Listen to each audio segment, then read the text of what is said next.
بسم اللہ الرحمن الرحیم۔ وضو کی فضیلت۔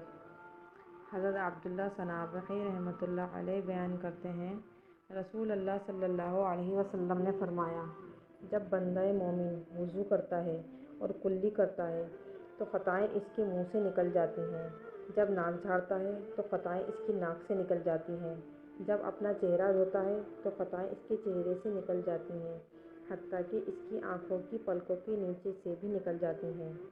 چنانچہ جب وہ اپنے ہاتھ دھوتا ہے تو خطائیں اس کے ہاتھوں سے نکل جاتی ہیں، حتیٰ کہ اس کے ہاتھوں کے ناخنوں کے نیچے سے نکل جاتی ہیں۔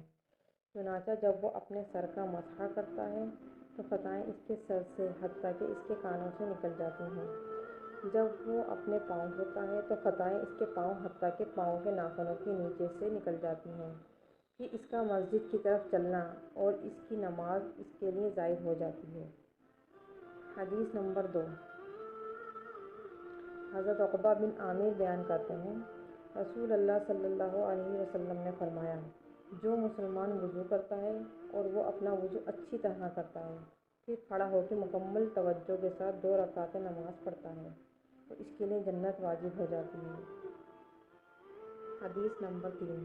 حضرت عمر بن خطاب رضی اللہ عنہ بیان کرتے ہیں، رسول اللہ صلی اللہ علیہ وسلم نے فرمایا، تم میں سے جو شخص وضو کرتا ہے اور اچھی طرح مکمل وضو کرتا ہے، پھر کہتا ہے میں گواہی دیتا ہوں کہ اللہ کے سوا کوئی معبود برحق نہیں، اور یہ کہ محمد صلی اللہ علیہ وسلم اس کے بندے اور اس کے رسول ہیں، اور ایک دوسری روایت میں ہے، میں گواہی دیتا ہوں اللہ کے سوا کوئی معبود برحق نہیں، وہ یکتا ہے، اس کا کوئی شریک نہیں، اور میں گواہی دیتا ہوں کہ محمد صلی اللہ علیہ وسلم اس کے بندے اور اس کے رسول ہیں، تو اس کے لیے جنت کے 8 دروازے کھول دیے جاتے ہیں، وہ جس سے چاہے داخل ہو جائے۔